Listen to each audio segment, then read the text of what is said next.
Magnificent afternoon, wonderful evening, and tremendous morning. And this is Carla from MindPlore with Carla and Friends. And like we have been doing recently, this show will be shared from YouTube onto Facebook. So if you want to join us, please, well, you can't join us, but you can watch, comment, subscribe, give us a thumbs up or don't give us a thumbs down. I don't care, but we want the engagement. And I need it today anyway.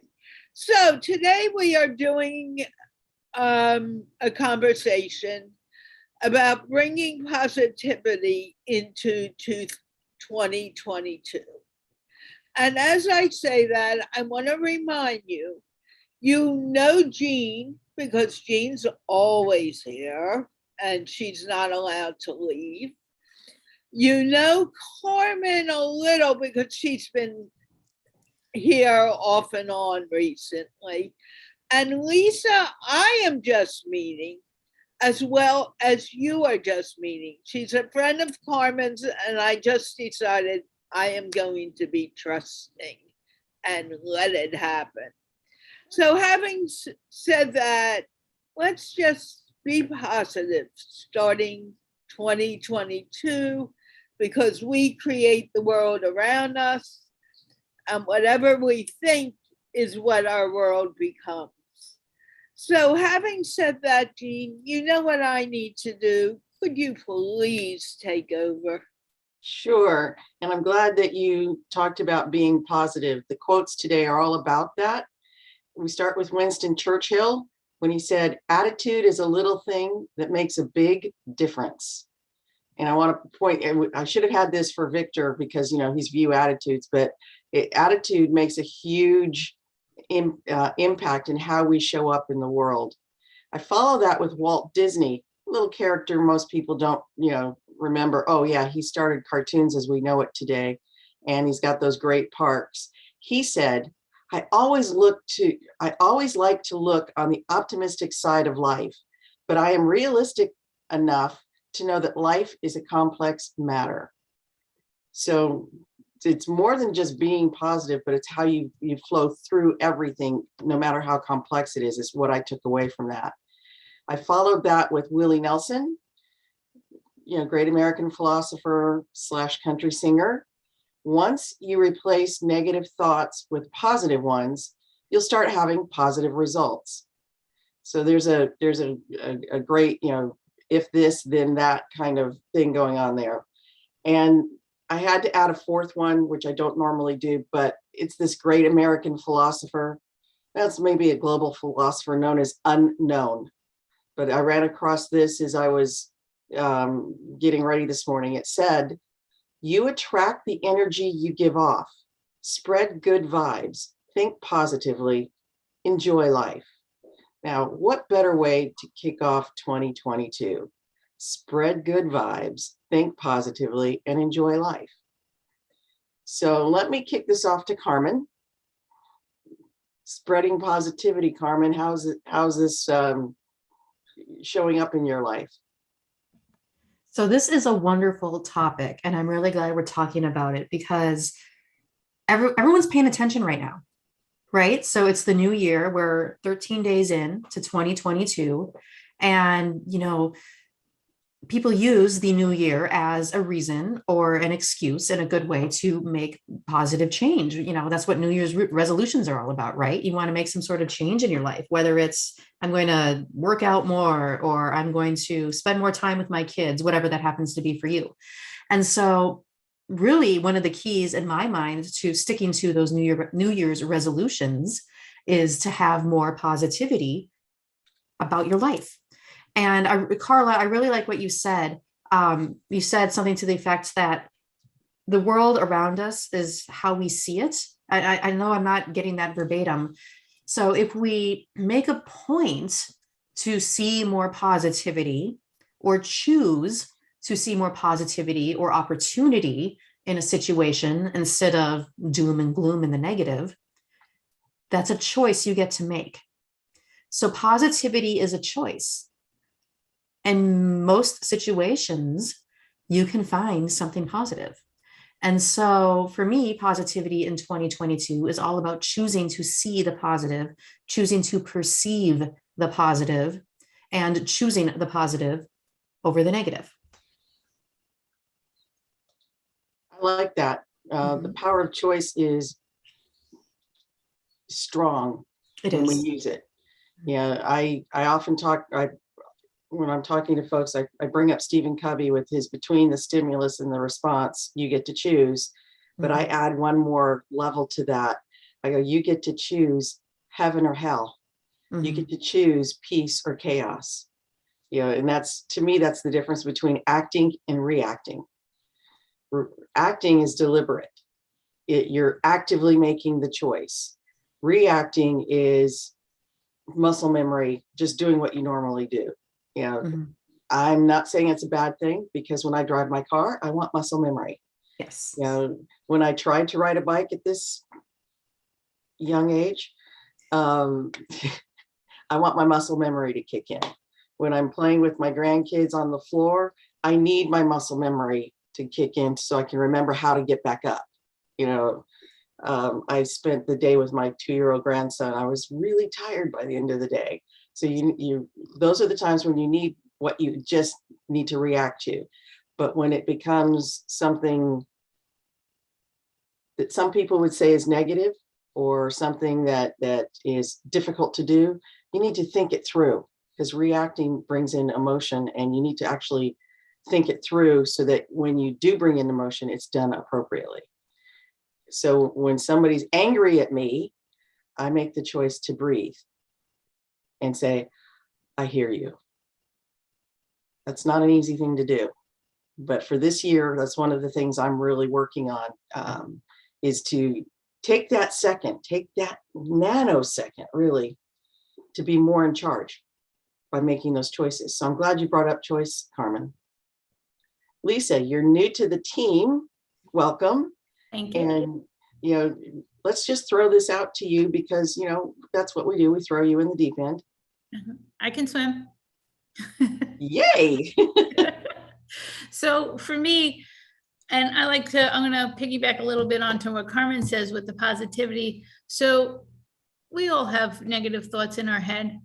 And so when I get one of those, they don't serve me, right? They're useless as far as I'm concerned. So I know I need to smother them. So I smother them with positive thoughts. I will replace my negative thought with 3 positive ones, because I'm creating new neural pathways in order to make myself more positive and to make myself happier. And it works so well. The change that I've incurred in myself, and I encourage everyone else to do it, is you get those thoughts, they're natural, just acknowledge them. No beating yourself up about it, move on, and then just replace it with 3 positive thoughts. So let me give you an example. If I spill my water on the floor, right? Instead of saying, oh, you idiot, I'll say, oh, everybody does this. Let me just clean it up and move on. Next time I'll pay attention to, I'll be in the now when I pick up my cup, and I will not spill my water. So that's a way. And then I'll say, you know what? Everybody does this. So I just reframe that 3 nice ways to be nicer to myself about it. And that's where the change comes in. And that's where the choice comes in. You have a choice. Can you be the negative or the positive? And I want to be in the positive. It seems like a simple thing, but I know it's not so simple. You have to pause. You have to pause and actually do. You have to focus on it. Like be in the now. Like you were saying, Jeanne, pause for that nanosecond right there, and then do it. And it takes practice. You know, perfect practice makes perfect. So we have to practice it into progress instead of perfection, is my saying. Yeah, I've always liked that one, progress instead of perfection, because as a recovering perfectionist, you know, when I was younger, I used to paint, and I used to work on mixing the colors, and I would keep painting and mixing the colors and painting. And my sister would come in and go, you need to stop, because I was not aware that you keep mixing the colors and such, it becomes more of a muddy picture, not a really clear picture.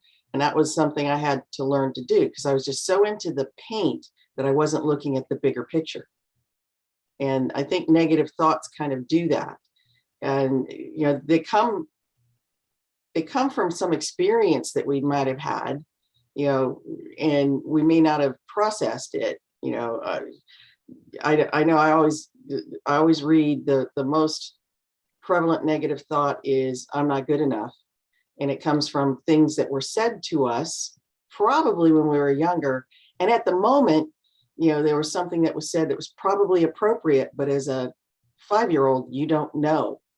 But you carry that into the next, you know, your next phases. So, you know, yeah, I wasn't big enough to, you know, run the lawnmower, maybe, you know, but when we all had to go outside and it was a Saturday morning thing, my parents would get us up, make us have breakfast. We got our half hour or so of cartoons, and then we had to go outside and do the lawn, you know, pick the weeds and do the gardening. And yeah, that was the Saturday morning activity.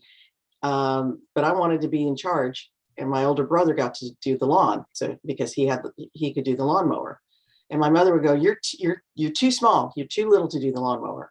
And, you know, that goes to, you're not good enough. You know, that's just one of those things.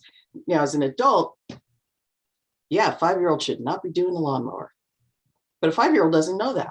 So this, you know, when I feel those thoughts coming up, I try to go, okay, where's this coming from? You know, I'm an adult. Let me look at it this way. You know, I have a 6-month-old granddaughter, so I have a physical thing I can kind of go back to, and I'm patting her on the back and calming her down. And I go, okay, in my head, I'm going, okay, little one, okay, Jeannie, I'm the adult now. You know, try to calm that down. And with that perfect practice is great. It's the only time perfect should come in. Yeah, with a perfect practice of practice of going over it and over it, you can dissipate those and let them go. Process it through, you know, and remind yourself that I like that you're giving 3 things, you know. Yeah, you've worked a lot, really hard, and we're making great progress. That's a great thing to say. You have more to give than you even know. That's another great thing to say. Carmen, you're shaking your head. I am agreeing with you. I was just thinking, you know, with raising my kids every now and then, I'm like, oops, that's going to come up later on in life for them. When you're, you know, telling your kids something and just raising your kids. So, you know, our personalities are formed pretty much by the time we're 7 years old. And so for any of you who are helping to influence kids, whether that they're your own or nieces and nephews or just the kid down the street, you have a chance to influence them with positivity, and you have a chance to shape the personality and to shape how they're going to behave and how they're going to act when they're an adult. And so if you are privileged enough to be around kids and to be someone who is influencing children, talk about being positive. Make it a conversation. Teach them how to be positive. Teach them that, you know, like if they're like Lisa and they get one of those negative thoughts, just let it go and replace it with a positive thought. And that's an extremely powerful way to bring positivity into 2022 and beyond, is by teaching our younger generation what it actually is. That's true. That's true. I know that when my son was little, there was a movement to replace certain words, or to replace how you use certain words. So I recall one time my son was very upset because he thought he was stupid. He was like 6 or 7 years old. And I was like, what are you talking about? My son was brilliant. You know, and not that it's a mom going, my son is brilliant, but he was extremely intelligent, you know, adapted very easily, spoke at 6 and 7, spoke with adults quite glibly, you know, but he also had issues with reading and, you know, issues with some behavior. And somebody in school said, you're stupid. And he took it very seriously, but he told me the teacher told him that. And so, you know, I was I was in school the next morning and clearing the air with the teacher, and found out that that never happened. And so we decided to kind of go through it a little bit with my son, and found out that 2 or 3 of the boys in class had said that, but he internalized it. And to me, he said it was the teacher. So we were able to stop that, because I was adamant nobody was going to say you are stupid. And I used to make the distinction. Something you do might be silly, stupid, crazy, wrong, but you are not. You are brilliant. And I think, I think it worked. He's still a brilliant young man, and a great new father, and I'm really happy with how he turned out. But that one little change kicked off a process that I wish I'd had. Lisa, you've got, go ahead, Carla. I was a special ed teacher, and I dealt with all kinds of things because the kids had often been told, oh, you're stupid, you can't do anything, and yet they were brilliant. And when you give that child the feeling, I am brilliant, I can do it, brilliant things come out. I worked with an educably mentally retarded classroom my last year in the schools. I had a little girl who was afraid to multiply 2 times 2, and we're talking about 8th grade. She was in 8th grade or 7th grade. And I taught her how to use the multiplication tables. She was, by the end of the year, successfully 100% of the time multiplying 3 by 2-digit numbers. Something that everyone thought would never happen, never think she could do it, but she could. And the problem is we say, I am not smart enough, or I cannot do things. If we think we can't do it, you're right, you can't. But if it's something you really want to do, not only can do it, you can be extremely successful.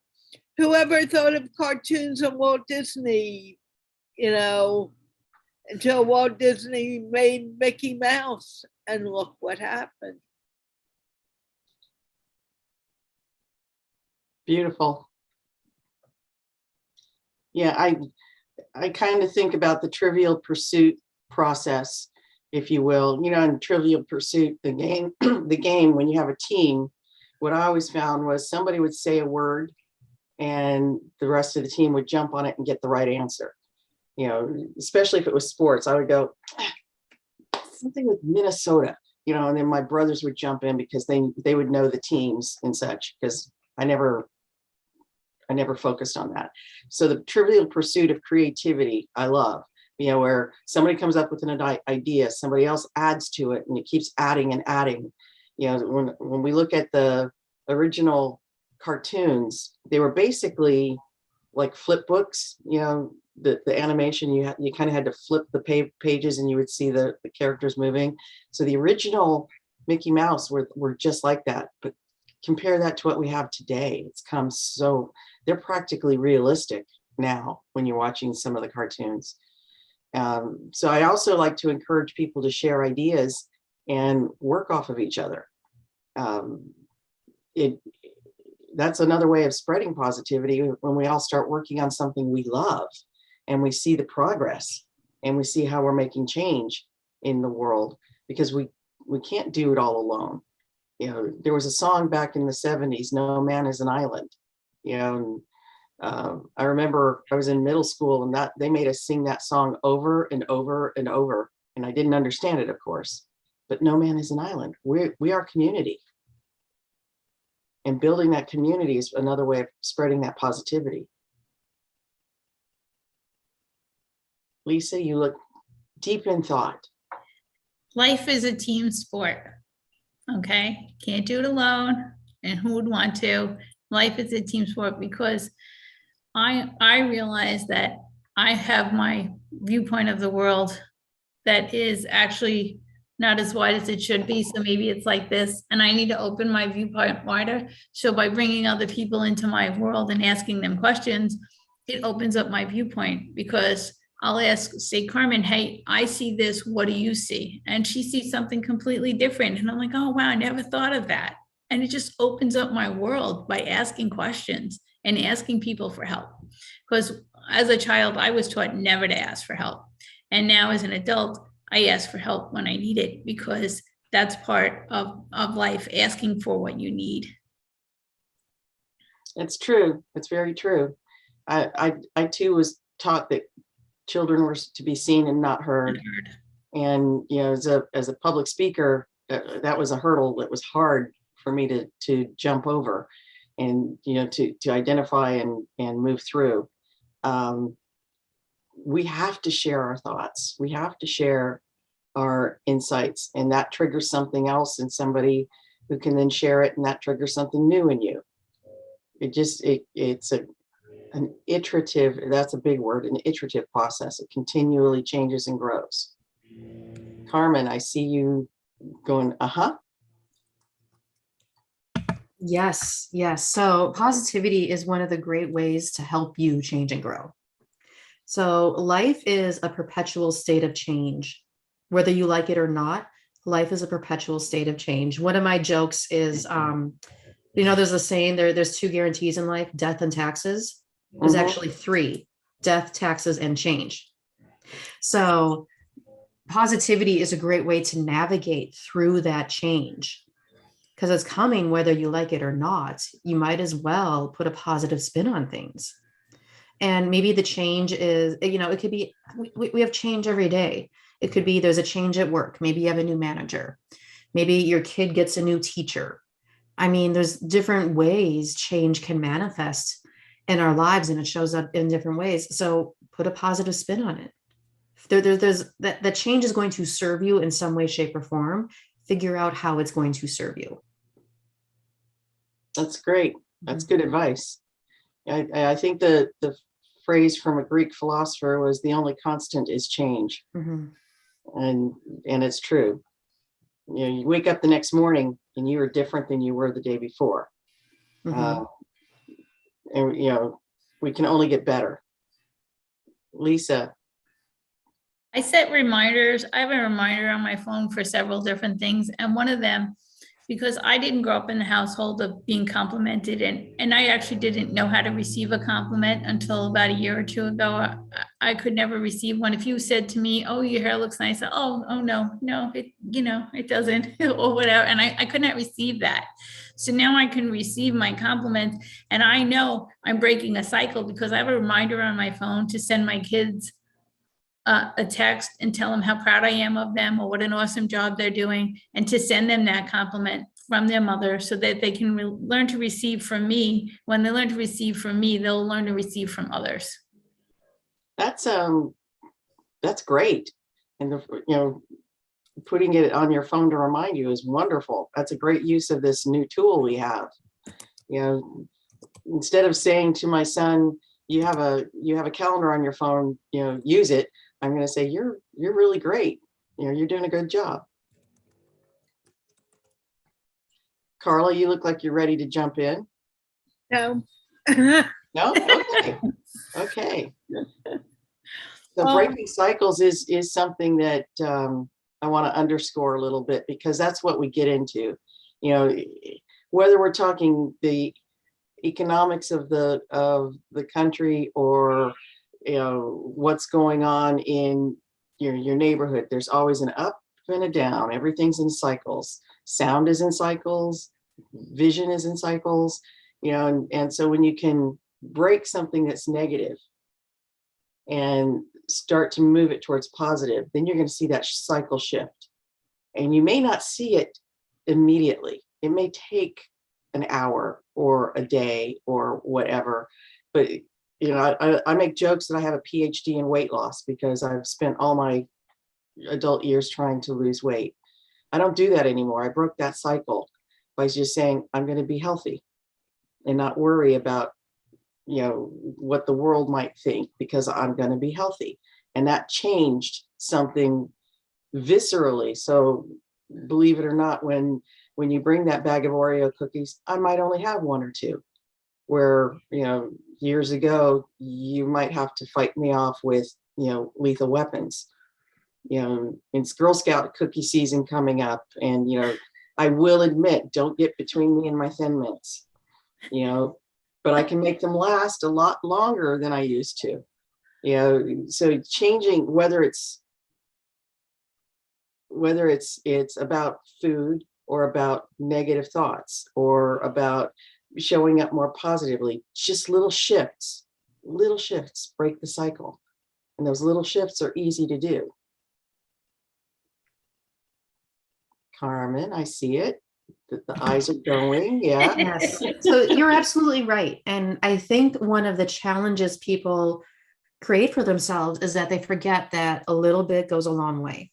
And they want to make all this positive change all at once. And it has to happen right now. And it has to happen, it's like they want the Amazon Prime of positive change, right? Yeah. And they forget that it is the little bit. And a little bit adds up with another little bit, and then it adds up with another little bit. And before you know it, those little bits compound on top of each other, and you've shifted. You've broken the cycle. You've become more positive, whatever it is you're working on. And so that's that. I think that's a belief a lot of people have, is that I need change, or I need this shift, and I need it now. And it has to happen right this instant. And sometimes, a lot of the time, that may not be how it happens. So focus on the little things, and they'll build up, and you'll gain that momentum. Carla? And what I was going to say, to add to that, we all think, let's say we want $1 million, and that is your goal. But it doesn't happen the day you make the decision, I want $1 million.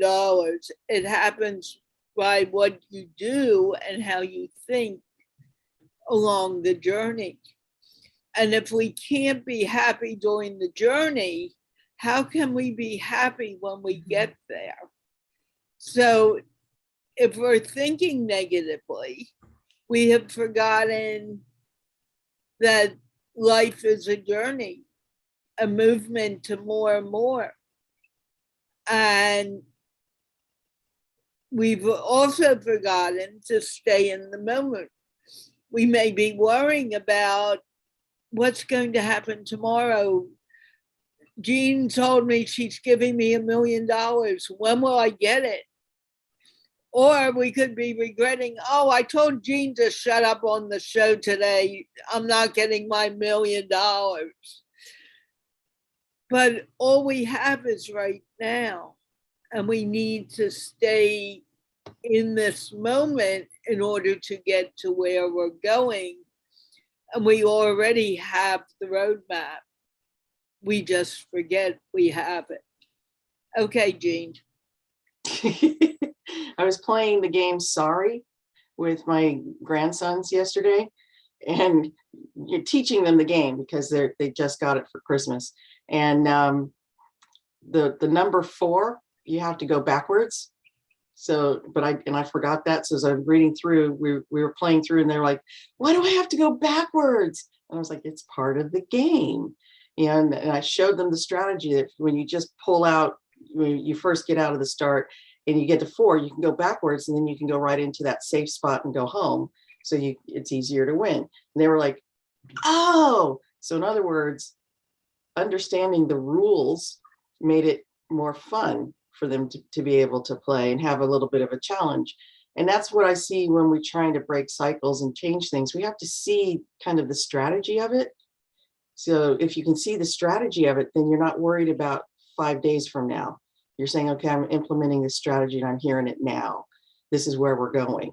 So sometimes you do have to kind of look at the bigger picture to know where you're going, to have that roadmap, but paying attention to using the roadmap further, every time you stop, enjoying that place. So we would never enjoy the largest spoon in the American, countryside if we didn't stop in this little small town for gas.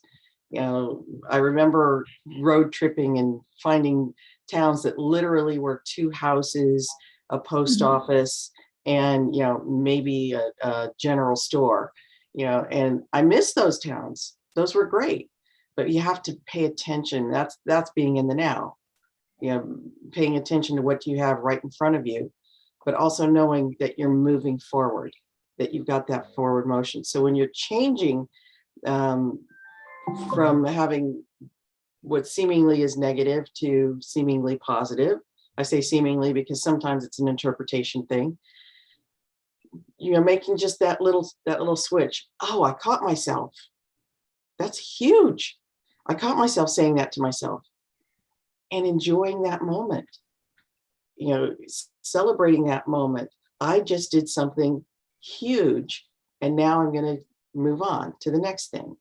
I think we're always looking out for what's next, not for what is. And that, to me, understanding, and I know I bring up my grandkids a bit, but I want to do it from a bigger moment. Watching my 2-year-old go through a fit and come out of it, we can learn so much. He is in the now. He doesn't know how to be anything else. He tells us he's angry, then it's done, and he moves off and has fun with the next thing. And that's Go ahead. That's the whole point. Kids don't have all that stress that makes you think, oh, I said something to Carmen and she hates me now. They're just in the moment, and I'm really picking on names today. Please don't take it personally. But they're in the moment, and that's all they have, and they don't get those things stuck in their heads until we adults say, oh, don't laugh too loud, or don't tell someone they're ugly, or whatever you're told not to tell anyone. Please don't begin telling people they're ugly. That's not where I'm coming from. But it's just being in the moment and enjoying the moment for what it is. And saying, hey, I'm mad at Carmen. I'm going to tell her right now, Carmen, I'm mad at you. And then it's gone. It goes that quickly when we let it flow. Carmen? Well, I hope you're not really mad at me. So No. I know you're that's just for example. So Jeanne, you said one thing that made me think, and you said the word celebrate. So part of being in the moments could be to celebrate your successes, celebrate your progress, no matter how big or how small. And this is a great way to put a positive spin on things. And this is a big lesson that I've worked on, and I'm still working on a bit. I have a good friend who, when I share good news or share a win with her, she goes, that's so wonderful. What did you do to celebrate? And at first I was like, what do you mean? I don't need to throw myself a party because I did something I was supposed to. And I was missing the point. The point is, how are you going to celebrate? How are you going to acknowledge your progress? How are you going to acknowledge your positivity? How are you going to acknowledge that you are getting better every day and you are a living example of continuous improvement? That's really what she's saying. I'm thinking I have to go buy myself a present. No, that you can if you want to, but that's not what she's saying. So how are you going to celebrate? So the ways I celebrate now are, there's a variety. Sometimes I do buy myself a present. Sometimes it's just like, you know what, I'm going to make a nice dinner and tell my family about it. Right? It could be, I am taking a moment to share my good news with my friends or my business partners. It could be as simple as, you know what, I'm going to go get myself a new book and read a new book. There's a ton of different ways to celebrate. So that's been one of my lessons, especially over the past couple of years. It's part of being in that moment. How do you celebrate your wins? How do you celebrate your progress? So that's something we forget to do. Yes, we do. Sometimes you can just get a massage. Mm-hmm. That's how I love to celebrate. Lisa, how about you? I like to celebrate. I like to call up my friends. Hey, listen to what happened. This is so awesome. And just like get to shout it out from the rooftops. I mean, oh, look at the progress I made. That's my favorite way. And then of course, like Carmen said, I do buy myself stuff every now and then. And I did buy myself a wallet this week to celebrate, a brand new one. So, and it'll help me get more organized. So I'm really excited. So yes, I love celebrating. And what color is the wallet? Black. Black? Okay, I'll leave it at there. I have a thing about black. Well, I have a white one and now I have a black one. Oh, okay. Well, that works. And then you can get a pink one. There you go. We got to start somewhere. Yeah, I actually need a new wallet, but not quite yet. But that's the point. We don't move with the flow. I get caught up with Jeanne telling me to shut up. She didn't do this, but I'm really doing this a lot today. That I forget that, okay, the moment's over. She's letting me talk now. And we all get caught up in that. And I don't know how to change it, because it's better to remember that life is a flow and more energy. And that energy is what sustains our life. And if you think about it, we all breathe the same energy, the same air. I don't care if you're in the Midwest or California or Pakistan or Europe, that energy doesn't change for anyone. And we keep breathing in from the moment we're born and breathing out many times in 1 minute. Jeanne, you want to interrupt? Go.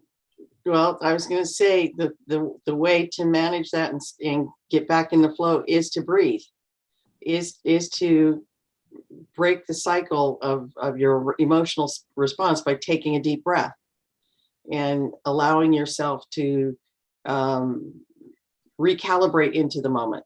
When I get angry, I know that I want to jump out and scream and yell and, be like I was when I was a kid and just let it all hang out. And, that's not actually appropriate, but I take a breath and I come up with a more diplomatic response. Like, if, I might say, if that's how you really feel, that's your choice, which isn't emotionally gonna soothe me, but it breaks the cycle so that I can handle and get back into the flow.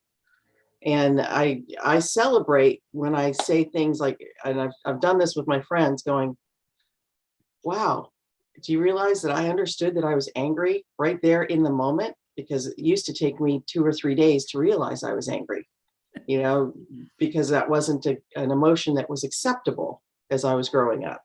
So now I go, wow, I felt that right now and I dealt with it. And, so that's worth just marking the moment and taking a few deep breaths, going, because that clears out that energy blockage and lets you kind of move through. So breathing is, whether you think it's important or not, is important. There's breathing up here, which is to live, and then there's taking those deep breaths. And that's what I'm talking about, taking the deep breath, which moves you from the reactive mind to the more logical, deliberative mind. So yeah, Carla, we all have that, where something takes us out of the flow, going, whoa, because we're not in control of what other people say or do or how they act. We're only in control with what we say or do or how we act or react. And that was a big learning for me, especially when I was in the corporate world. I couldn't change how people around me were doing stuff. I could only influence it. And once I realized that, then I stopped trying to control, and I was more into kind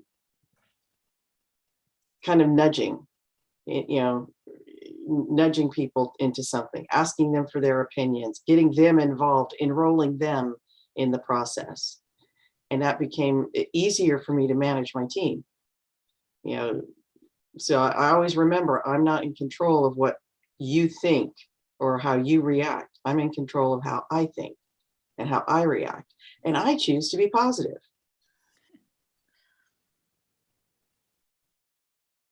So Lisa, you smiled first. It was a big change for me. I had to work hard at that, learning to be positive, because I was so unhappy and I was so in the negative vibe. And I've had a complete turnaround by working on it and doing practices people suggested to me, because I used to be uncoachable. Like, people tell me to do something, I'd say yeah, and never do it. And now I'm like, and then I got to the point where, okay, I'll try anything because I'm so unhappy. And then I started with self-love, because I didn't even know what that was when I first heard it 3 years ago. I'm like, somebody told me to do self-love. I'm like, what's that? It's like, I was clueless, and they had to explain it to me. And then I started with the self-love, and I'm like, oh wow, this is really working for me. And then I moved on to gratitude, and then I moved on to the 3 positive thoughts when I have a negative one, and just little changes at a time. Like Carmen said before, it's the little change that leads to the next one that gets you where you're going, because we didn't get there overnight, so we're not getting out overnight. We need to take the time. That's really great. I like that progression.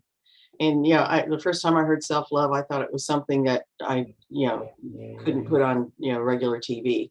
So it does need some explanation, in the sense that people don't always understand how we name things. So it's a good thing, and I love the movement. My friend just did a meditation for those needing self-love, and it's wonderful. So it's a great, start with taking care of yourself, move to being thankful, and even being thankful for things that you might think are catastrophic. It took me years to be able to say thank you to my ex-husband, but it was a definitely big growth spurt for me to be able to see there are certain things I had to go through to be able to grow up to become the person I am today. And that whole experience was part of it. And finding those lessons in what we think are not the good parts, there's always a good lesson in there. So you can move through it and be stronger. So gratitude is huge. And so thank you for kind of describing that progression. Carmen, you're doing the yes. Yes, I'm nodding my head. So I think it's what you just described is a beautiful thing, because what happens is when you use positivity, you're able to influence not only yourself, others around you. And the great thing about influencing yourself is that what you just described, Jeannie, you can rewrite your narrative. You can rewrite your story. And so even though you said it took a long time for you to be, thankful essentially for your ex-husband because it taught you something in your life, it was part of your journey. You had to rewrite that script in your mind. And so using positivity can help us rewrite the events that occurred for us that maybe on the surface seem negative, yet they serve us in some way. So we're coming back to that, is that everything serves you in some way. And so think about, I know influence, kind of when most people hear the word influence, they immediately think like manipulation and, influencers on social media, right? All of us sitting here right now. So influence is a positive thing though. Influence helps people make decisions. Influence helps people see things from a different perspective. Influence is the engine that generates our economy. And so when you think about it, influence is really a positive thing. Like many, it can be used for good, it can be used for bad. Choose to use it for good. And influence goes, again, it's others around you and it's yourself. Being able to influence yourself to change your narrative is huge. That is huge. Mm-hmm. And I agree about changing the narrative. That's one of the things I personally have been working on. Because, and the first book I worked on, we were talking about changing the story, your inner story, by understanding, is it your story or is it somebody else's? Did somebody tell you this story and you've internalized it?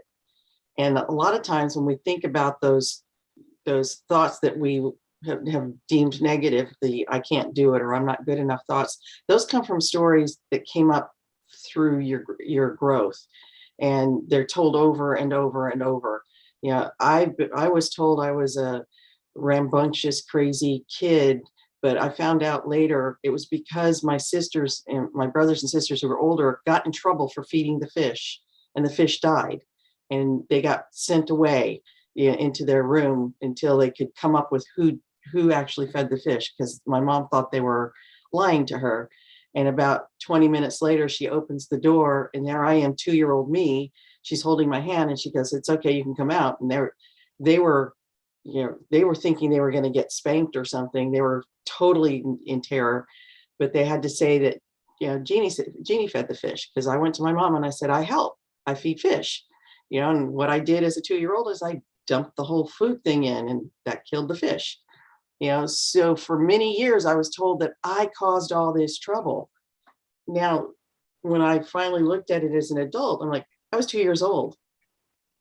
Of course I did that. That's what 2-year-olds do, but in their eyes, they were, 3, 4, and 6, 7 years older than me. So in their eyes, I was the terror monster. I was causing problems. And when you can change that narrative, that's their story. My story was I was a 2-year-old and I was helping my mom. Completely different. So we get to change that story. And that's precisely why I jumped in when my son told me he was stupid. I was like, that's not a story you're growing up with. So I intervened as a parent, but we can intervene on our own behalf now when we really think about those things and look at them from an adult perspective, as well as the child perspective. Changing the narrative is huge. Thank you for crystallizing that, Carmen. Carla, you're pensive and deep in thought. I've been dealing with a lot of craziness recently and totally exploded this morning because everything seemed to come to me, and I'm thinking, am I the dumb one to continue doing what I'm doing? Or would I be smarter just to enjoy it because I enjoy it? And if I was talking to the people who were close to me in the past, I wouldn't be doing this. This show would not exist. The English show would have died months ago. And it's a change in pattern, and it's also a change in who we listen to. If we listen to someone who's going to say, oh, you can't do that and you'll never be good at it and blah, blah, blah, that's filling up your head instead of listening to what you may be feeling inside that would maybe saying you can do it and you can be positive and you can move forward doing what you want to do. And Lisa, you look like you may want to say something. You're muted, Lisa. Sorry, they were mowing the lawn in the back. I'm just really happy to be on the journey that I'm in and be open to learning the lessons that are there for me and understanding that there's a lesson in everything for me to improve. and I get them all the time. And when I don't know what the lesson is, I say, hey, can I see this really sooner rather than later? And can I see it with ease and grace? Because I want it to come easier, because sometimes I forget to say that with ease and grace. And I got a couple of lessons that came really hard that could have come easier. So I say with ease and grace now. I like that, because I typically will say, I'll look up and go, I've learned this lesson. Can we just move on? Well, obviously, if it keeps replaying, I haven't learned it. So I like that. Can I finally learn this lesson with ease and grace, please? That's great. Carmen? So I really like that, Lisa, adding that, I need this with ease and grace. And what it made me think about is, you know what? Go ahead and ask for what you want. And that's a positive thing. I think we need to do a little bit more, is asking for precisely what we want with ease and grace. And just think of all the miscommunications that may have been avoided because we would finally be able to ask for what we want and to accept that the universe is going to hand us something and might as well go with the flow.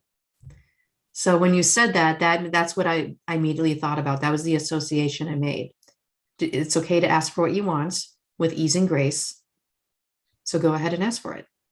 Yes, and I will share. I learned that the hard way. I asked my son to get out of my house, and he joined the Marine Corps. So I got to worry about him for 4 years, and he's out now. So that's when I added ease and grace to my asking. Yeah. Yeah. And Carmen, I like that you added accepting what the universe sends, because part of that, when we talked about this earlier, part of it is we're not ready to receive. Mm-hmm. And I think, Lisa, you were talking about when somebody gave you a compliment, you're like, and I know it's a standard response. Somebody says, I really like your dress. Oh, this whole thing, we need to be able to say thank you. Yes. We need to say I'm open to receive. And when we're going through the shift to positivity, that we allow the positivity in our life as well. We can think positive, but we don't always receive positive. And so we need to be able to think about it, send it out, but also receive it. If we can't receive, then we're not going to move anywhere near the level that we should, because life is a giving and receiving. We need to give, we need to receive, we need to be. Would you agree? Yeah, everybody says yes. Mm-hmm. Yes. And I think if we stick in our mind, hey, I didn't do well on this, or I didn't do that, we're missing that point. And, like the river flows, but the water is never in the same spot more than a second or two. The same with our mind. Our mind is like a river of thoughts that move downstream, sometimes upstream. No, always downstream, the waterfall. Yeah. But in any case, it's always moving and always changing. And we do not need to be stuck in the moment where no change is happening. That's true. That's true. And that's where breath work comes in, allowing ourselves to continue to move, to accept who we are, to receive the good. These are all concepts that are relatively easy to understand, but not so easy to work on in your life. And I want to admit that freely, because I don't think we often recognize how hard it is to accept and to receive.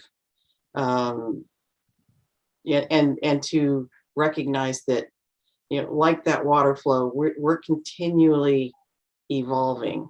We're continually changing. every day we're different.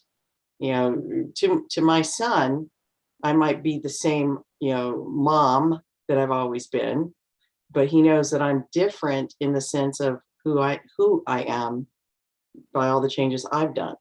He doesn't always understand all the changes because, you know, when he was little, he didn't know what I was going through. You know, as a parent, you protect kids from some things, but he knows that I've grown a lot, you know, but I know that I'm this person that he holds up here, you know, and something to aspire to.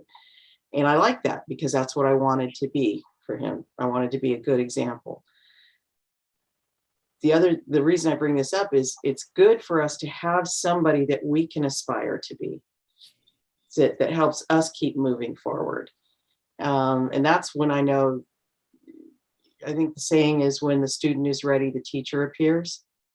When we start to think about, I need to grow, we put a goal, we put, you know, and whether it's a person or a set of circumstances, something we work towards, so that when we do have those moments of, I'm not good enough, or, I'm not doing what I need to do, we go, wait a second, I'm moving closer and closer to this goal, or I'm getting better and better and more like, you know, whoever it is you hold up here, you know, and I'm pretty sure that I held my mother up there for a long time. God bless her soul.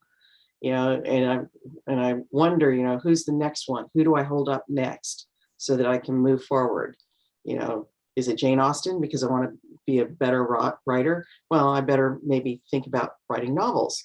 You know, there are different things, or maybe it's something else about her. She broke a lot of you know, societal norms and wrote about them, actually. You know, so she was a little bit of a firebrand that we don't always acknowledge. Yeah, so we can have different archetypes that we can kind of aspire to be, but that's where you put in the strategy and the goals that we talk about usually in the business life to help us as we grow and exude that positive change that we're talking about. Lisa's shaking her head. Just agreeing and thinking. The wheel's turning. Yeah, They need to turn. And having said that, believe it or not, we are coming to the end. So I'd like everyone to say maybe one tidbit that you want to leave our audience with in a minute or less, or 2 minutes and less at most. And let's start with our newest member, Lisa. No, so I'm going to just go back to what I said earlier, that life is a team sport, and open your heart to asking for what you want and asking for help. And if you're getting pushback, maybe you need to find a new group of people to ask for help. Maybe they're not your people. Right. good advice. Carmen. I want to remind you that influence is key. Influence can help you and those around you be more positive. So go ahead. We're all influencers. We just get different results. Go ahead and be that influencer that you are to bring more positivity into 2022. Okay. Jeanne. I want to quote a new philosopher that I've just met recently. Her name is Carmen Ventrucci, and she wrote, "Celebrate your progress, no matter how big or small." I think that's important. Carmen or Carla. And I think we forget to celebrate our progress because we don't realize that we are taking those steps to get to where we are, where we want to be. And if we could only celebrate it and find that joy in it, I think there would be more joy and peace in the world today. So let's bring that into 2022. Having said that, yes, Jeanne? I was going to say, let's take a deep breath and bring it in.